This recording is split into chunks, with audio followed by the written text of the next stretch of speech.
Back when I was around 19 or 20 years old, I had this reckless habit of secretly taking my dad's car out for joyrides without ever asking him. Sometimes it was just to drive around for fun, and other times it was to link up with a friend and grab some weed. One night, me and my buddy had just picked up some bud and decided to chill in a quiet park parking lot. It was about 9 p.m. We were sitting there, rolling up a blunt. Everything seemed calm, until a police cruiser suddenly pulled into the lot and pointed a spotlight straight at us. Now, I'd been arrested once before already. I had kind of a wild streak back then, and the thought of getting in trouble again had my heart pounding in my chest. As the police car crept closer, I instinctively put the car in reverse and slowly backed out of the parking spot, trying to leave like nothing was wrong. But before I could make it to the exit, the sirens lit up. The cop clearly wanted me to stop. My friend, panicking with weed in his lap, kept yelling, asking what to do with it. But in that moment, fear completely took over. Instead of stopping, I floored it, hit the gas, and bolted out of the parking lot. Yep, I straight up took off.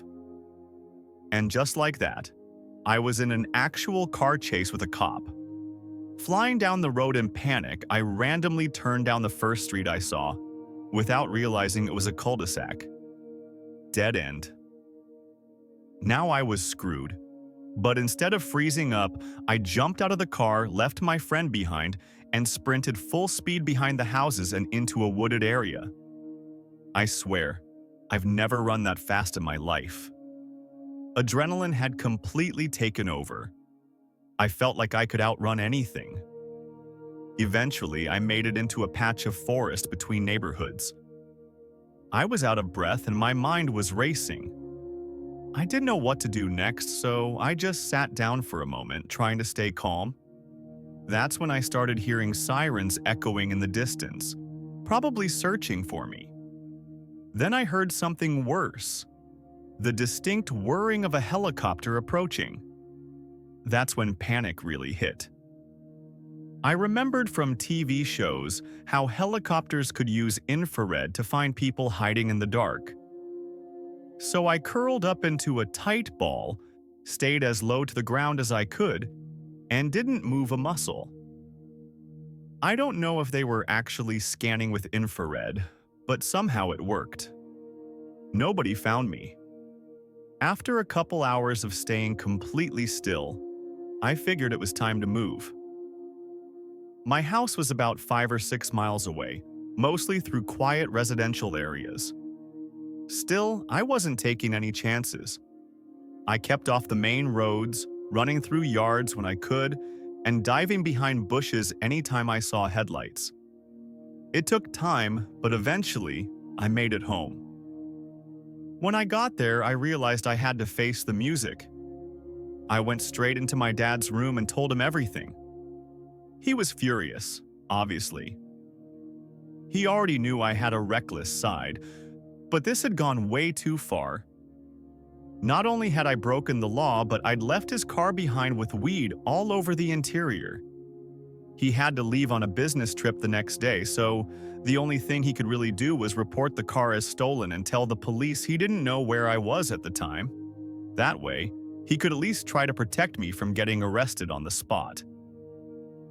The next day, my dad called in the report and then left for the airport. He had to take a cab since, well, the car was gone. My older brother was living with us too, so I told him the whole story.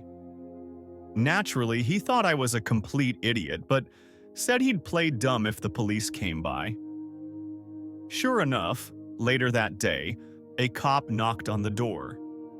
He asked if he could come inside and speak with me and my brother. I agreed, trying to stay calm. The officer began asking questions: where I was the night before, who I was with, if I had any idea what had happened to the car. He also started asking about my friend. Let's just call him Jeff. Apparently, Jeff had stayed in the car when I ditched it, and he only told the cops my first name. Said he didn't know my last name. Trying to play it safe, I gave the officer a completely made-up story. Told him I was with another friend the whole night and didn't know anything about the car.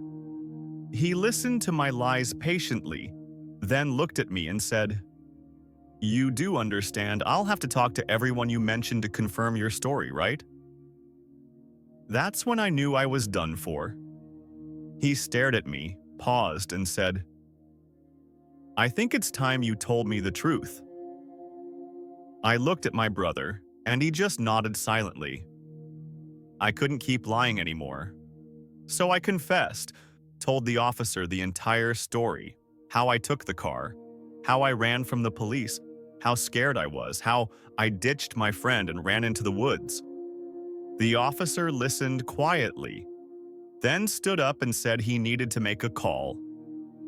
He stepped outside, got on his radio or phone, I'm not sure which, and I sat there with my brother, sweating bullets.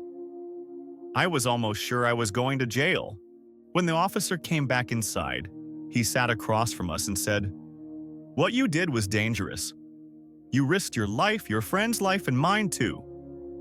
You could be facing serious charges right now." I sat there frozen. Then he added, "But here's the thing. I never saw your face. I can't be 100% sure you were the one behind the wheel." I was completely stunned.